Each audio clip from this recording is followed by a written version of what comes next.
애정결핍에 걸린 사람들의 특징 20가지 중 10개 이상 해당되면 약간의 애정결핍 상태이고 17개 이상이면 애정결핍증일 가능성이 높습니다.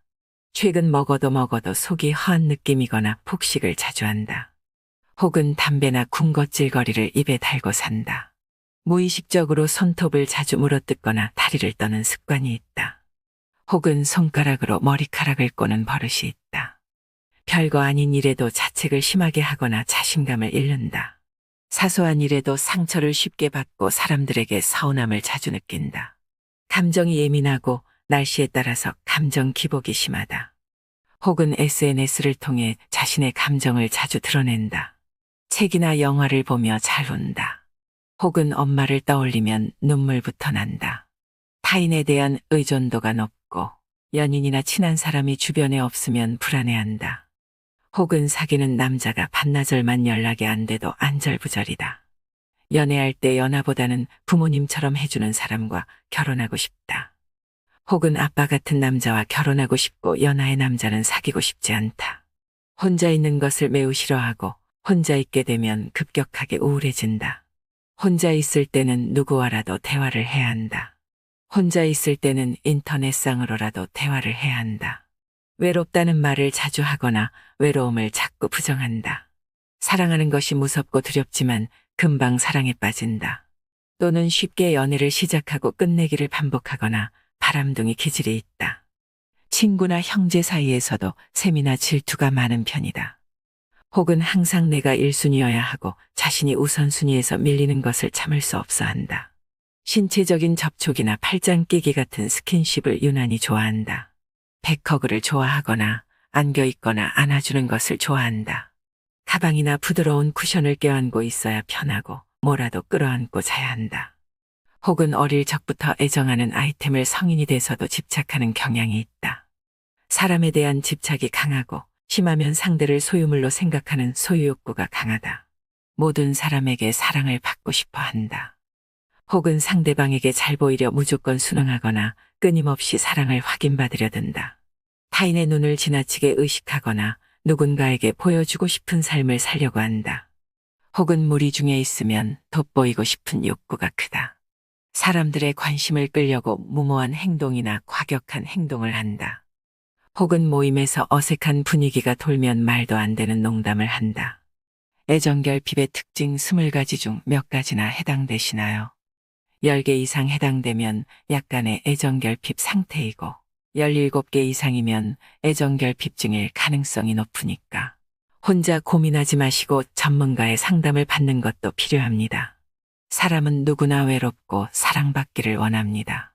그런데 그런 마음이 지나쳐서 주변 사람을 힘들게 하거나 스스로를 괴롭힐 정도가 되면 애정결핍증후군이라고 합니다. 애정결핍이 심해지면 본인은 사랑한다고 착각하고 상대방에게 지나친 집착과 의심을 하게 되어 서로를 불행하게 만듭니다. 애정결핍에 걸린 사람은 종종 사랑과 외로움을 지나치게 결부시켜 끊임없이 연애를 시작하고 끝내기를 반복하는 경향이 있습니다. 그들은 허기진 외로움을 사랑으로 채우려는 갈망으로 상대방에게 집착과 소유욕을 드러내게 되고 연인뿐만 아니라 친구, 가족에게도 애정을 갈구하며 피곤하게 할 수 있습니다. 애정결핍은 거절에 대한 큰 상처를 받았거나 어릴 적 충분한 사랑을 얻지 못했을 경우 흔히 나타납니다. 이 경우 자신이 애정을 받고 의지할 만한 사람을 끊임없이 필요로 하게 만들고 인정받고 칭찬받고 사랑받고 싶은 욕구를 계속해서 드러냅니다. 그러다 보니 지나친 의심과 질투로 연인을 힘들게 하기도 하며 친구나 연인, 가족 등 자기 사람이라고 생각하는 대상이 다른 사람과 친하게 지내는 걸 싫어합니다. 애정에 대한 결핍감, 사랑에 대한 피해의식을 상대를 통해 완전히 채우고 싶어 하지만 이렇게 어릴 적 못 채우거나 결핍된 애정 욕구가 제대로 채워질 수 없죠. 그러니까 서운한 감정을 대화를 통해 순리대로 풀지 못하고 분노와 미움, 폭력과 집착, 냉정한 외면과 증오 등으로 표출하기 쉽습니다. 또한 애정결핍이 심할수록 혼자 있는 것을 못 견뎌 하고 혼자 있는 시간을 어떻게 써야 할지 몰라 초조하고 불안해하기 쉽습니다. 그래서 혼자 있는 것을 유난히 두렵고 힘들어하거나 상대방과의 신체적인 접촉을 통해 안정감을 찾고 싶어 하고 애정을 확인하려고 하는 경향이 많습니다. 만약 이런 애정 결핍 증상이 보인다면 타인보다 2배, 3배로 더 큰 관심을 주는 것이 필요합니다. 그리고 무엇보다 자기 자신을 좀 더 사랑할 수 있도록 옆에서 용기와 신뢰를 북돋아 주는 것이 매우 중요합니다. 인간의 기본적인 욕구 가운데 남에게 사랑을 받고 싶다든지 사랑하고 싶다는 욕구가 있는데 이것이 바로 애정입니다. 애정은 인간적인 관계를 맺는 기본을 이루는 것입니다. 주변에 있는 사물이나 사람에 대해 친근감을 느끼고 상호작용하면서 지속적으로 사람들과 좋은 관계를 유지해 나갈 때 안정감과 행복함을 누리고 살 수 있지요. 이런 애정에 대한 느낌이나 경험은 나이와 성숙함에 따라 다르게 나타납니다. 애정을 느끼는 최초의 관계가 바로 아기와 엄마의 관계이며 아이와 부모의 관계이므로 어린 시절 가족과의 관계가 안정적인 애정을 경험하는 데 매우 중요합니다. 심리학자들은 타고난 성격보다 유아기 때 엄마와의 애착 형성 과정이 삶에 지대한 영향을 미친다고 말합니다. 그런데 가장 중요한 시기는 지금 여기, 바로 이 순간입니다. 아무리 과거에 행복했어도 지금 여기에서 애정을 느끼지 못하고 불행하다면 행복하다고 말할 수 없습니다. 따라서 행복하고 안정된 삶을 위해 지금 내가 애정을 느끼고 사랑하고 사랑받는 것이 중요합니다. 애정을 제대로 느끼고 경험하려면 무엇보다 나를 가장 먼저 사랑하고 아낄 줄 알아야 합니다. 나를 사랑하는 데는 준비가 따로 필요 없어요. 지금 당장 나를 사랑하면 됩니다. 이제부터 나를 사랑하는 방법 6가지를 알려드릴게요. 영상은 고정 댓글과 설명글에 영상 링크가 있으니까 꼭 체크해 보시고 부족한 게 있다면 바로 실행해 보세요. 6가지 외에도 여러분이 실행하고 계시는 좋은 방법이 있다면 댓글로 공유해 주시면 감사하겠습니다. 좋은 건 알리면 알릴수록 더 좋은 일이 생기고 행복이 커지니까 함께 해주세요. 추천 동영상을 클릭하셔도 볼 수 있으니까 나를 사랑하는 방법 6가지 보시고 사랑과 행운을 듬뿍 챙겨가시기 바랍니다. 지금 당장 할 수 있는 나를 사랑하는 방법 6가지 말씀드리겠습니다. 첫째, 매일 아침 나를 축복하기입니다. 잠자리에서 일어나자마자 기지개를 쭉 펴고 나를 칭찬하고 격려하는 말 3가지를 꼭 해주세요. 어떤 말이든지 내가 듣고 싶은 축복의 말, 인정의 말, 용기를 주는 말, 희망의 말들을 찾아서 3가지를 소리내서 말하세요. 매일 같은 말을 반복해도 좋고 같은 내용을 3번 반복해도 좋습니다. 무조건 아침에 일어나면 기지개를 활짝 펴고 소리내서 말하세요. 혹시 악몽을 꾸었거나 컨디션이 별로 좋지 않더라도 잊지 말고 말해주세요. 말할 때마다 가장 나를 사랑하고 축복하고 내가 아름답다고 상상하며 활기차게 말하세요. 이렇게 하루를 시작하는 사람이라면 반드시 갈수록 좋은 일이 생기고 좋은 사람을 만나며 애정이 가득한 생활하게 됩니다. 어렵지 않아요. 고민하지 말고 바로 실행해보세요. 둘째, 매일 몸을 청결하게 유지합니다. 자기 몸을 청결하게 유지하면 건강에도 좋고 기분도 상쾌하고 자신감도 생겨서 여러모로 긍정적인 효과가 생깁니다. 꼭 비싼 화장품을 사용하거나 누군가에게 보여주려고 꾸밀 필요 없어요. 내가 제일 먼저 보는 게 나니까 나를 기쁘게 하고 또 몸과 마음의 건강을 위해 깨끗이 샤워하고 머리도 정돈하고 단정하게 자신을 유지하는 겁니다. 나를 청결하게 가꿀 줄 아는 사람이 하루를 허투루 살기는 어렵습니다. 어떻게 나를 아끼고 사랑할지 고민하지 마시고 지금 당장 실행해 보세요. 셋째, 매일 자신이 좋아하는 것 1가지씩 해주기입니다. 누군가 나를 위해 매일 내가 좋아하는 걸 1가지씩 선물해 준다면 어떨까요? 생각만 해도 너무 신나는 일입니다. 그런데 그 누군가를 멀리서 찾지 마세요. 가장 친하고 애정을 주고 싶은 대상은 바로 나 자신이니까 내가 나에게 좋아하는 걸 1가지씩 해주면 됩니다. 좋아하는 간식, 책, 영화, 좋아하는 사람과 통화, 전시회 관람 등등 조금만 생각해도 나를 위해 해줄 수 있는 것들이 무지 많아요. 내가 나를 위해 무엇을 해줄지 생각하니까 마음이 두근거리는 걸 경험해 보세요. 진심으로 나를 아끼고 사랑하면서 선물을 준비해 보세요. 지금 바로 말이죠. 넷째, 몸에 좋은 음식 챙겨 먹기입니다. 내 몸에 좋은 음식을 챙겨 먹기 위해 노력하는 건 지금 나를 사랑하고 있다는 증거입니다.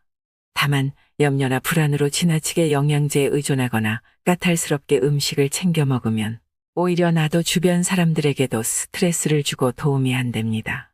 된장찌개 하나, 상추쌈에 식은밥 하나만 싸 먹어도 즐겁게 먹으면 어떤 보약보다 몸에 좋습니다. 술을 마셔도 기분 좋게 마시면 취하지 않는다고 하잖아요. 그런데 아무리 비싸고 귀한 술도 기분 나쁘고 부담스러운 자리에서 마시면 머리가 지끈거리고 체하기 쉽다고들 합니다. 그러니 무엇을 먹느냐 보다 어떻게 먹느냐가 참 중요합니다. 몸에 좋은 음식을 챙겨 먹으시고 늘 감사한 마음으로 기쁘고 즐겁게 드시기 바랍니다. 종교와 상관없이 쌀 한 톨, 채소 하나를 기르기 위해 애쓰고 정성을 들이는 농부의 마음과 자연의 고마움, 내게 오기까지 수고를 거쳐 온 먹거리 하나하나에 감사하는 마음을 갖는 게 바로 기도입니다. 혼자 먹더라도 이렇게 감사 기도를 드리고 즐겁게 먹는다면 먹는 것마다 꿀맛이 따로 없어요. 지금부터 먹을 때마다 만나다 감사하다를 달고 먹어보세요. 곁에서 투덜대던 사람도 달라질 거예요. 바로 실행해보세요. 5째, 일주일에 3번 이상 걷기입니다. 요즘은 멀리 가지 않아도 정말 걸을 만한 둘레길이 마을마다 잘 조성되어 있어요. 꼭 내가 사는 동네가 아니어도 좋으니까 걷기 좋은 곳을 찾아가 산책을 해보세요. 조금만 검색하면 전철로 이동하기 좋은 명품 산책길이 정말 많습니다. 일주일에 한 번은 전철로 나들이를 가서 낯선 곳을 걸어도 보고 매일 걷는 코스로는 동네에서 10,000보 정도 걸을 곳을 찾아서 실행해보세요. 누구와 같이 걸어도 좋고 혼자서 천천히 또는 빨리 걸어도 좋고요. 매번 같은 코스에 같은 포즈로 걷는 것도 괜찮지만 때로는 맨발 걷기도 해보고 뒤로 걷기, 빨리 걷기, 비 오는 날에는 집에서 제자리 만보 걷기 등 다양하게 변화를 주면서 즐겁게 걸어보세요. 당연히 걷기도 바로 실행 가능합니다. 6째, 저녁에 잠들기 전 감사한 일 3가지 적기입니다. 항상 감사하는 마음을 가지고 살아가는 사람 중에는 정신병을 앓는 사람이 없다고 합니다. 또 장수하는 사람들을 연구해 보니까 감사하는 마음가짐이 습관화된 사람이 많다고 합니다. 감사의 효능은 뇌과학, 심리학, 정신의학 등 다방면에서 연구되고 그 효과가 입증되었죠. 이런 연구 결과가 아니더라도 주변에 감사를 입에 달고 사는 사람들 중에 표정이 어둡거나 걱정 근심에 시달리며 불안한 삶을 사는 사람은 없습니다. 행복해 보이고 표정이 밝고 활기차서 보는 사람을 즐겁게 하는 사람을 보면 하나같이 감사할 줄 아는 사람들입니다. 이런 사람들은 지극히 사소한 것에도 감사하며 힘들고 위기가 닥쳐도 부정적인 것보다 긍정적인 면에 초점을 맞추고 감사할 줄 아는 사람들입니다. 그러니 내가 일이 잘 풀리고 좋은 운을 부르고 행운을 맞이하고 싶다고 생각한다면 꼭 감사할 줄 아는 삶을 살아야 합니다. 지금 내가 어떤 상황, 어떤 형편에 처했든지 어려우면 어려운 대로, 즐거우면 즐거운 대로 감사를 발견하고 감사를 입에 달고 사시기 바랍니다. 반드시 나날이 좋은 운을 불러들이고 평안하고 행복한 삶을 살아갈 수 있을 거예요. 거창한 걸 감사하는 게 아니라 매우 소소하게 일상에서 겪은 것들을 잠들기 전 적어보세요. 오늘 이 영상을 보신 걸 감사하고 영상을 보고 실천하는 자신을 감사하고 감사할 줄 아는 자기를 칭찬하며 또 감사하면 벌써 3가지를 다 적었네요. 어떠세요? 나를 사랑하는 방법 6가지를 읽는 것만으로도 기분이 좋아지고 나를 사랑하고 싶은 마음이 커지지 않나요? 6가지 방법 모두 언제든지 바로 실천할 수 있는 간단하고 쉬운 방법들입니다. 그런데 효과는 어마어마합니다. 지금의 나뿐만 아니라 미래의 나, 다음 생의 나까지도 변화시킬 수 있는 굉장한 비법입니다. 또한 자신은 물론이고 주변 사람들까지 신나고 즐겁게 살게 하는 효과 만점의 방법이니까 꼭 바로 실행해보세요. 그리고 여러분이 어떤 변화를 경험하고 있는지 댓글로 소식 공유해 주시면 정말 기쁘고 감사하겠습니다. 끝까지 영상 시청해 주시어 정말 감사합니다. 마음자리는 영상을 시청해 주시는 모든 분들이 애정과 행복이 충만한 삶을 사시길 기도하고 응원하면서 늘 마음을 든든하게 채우고 삶의 지혜를 드리는 영상으로 찾아뵙겠습니다. 구독과 좋아요는 영상 제작에 큰 힘이 됩니다. 고맙습니다. 다음 영상에서 또 봬요.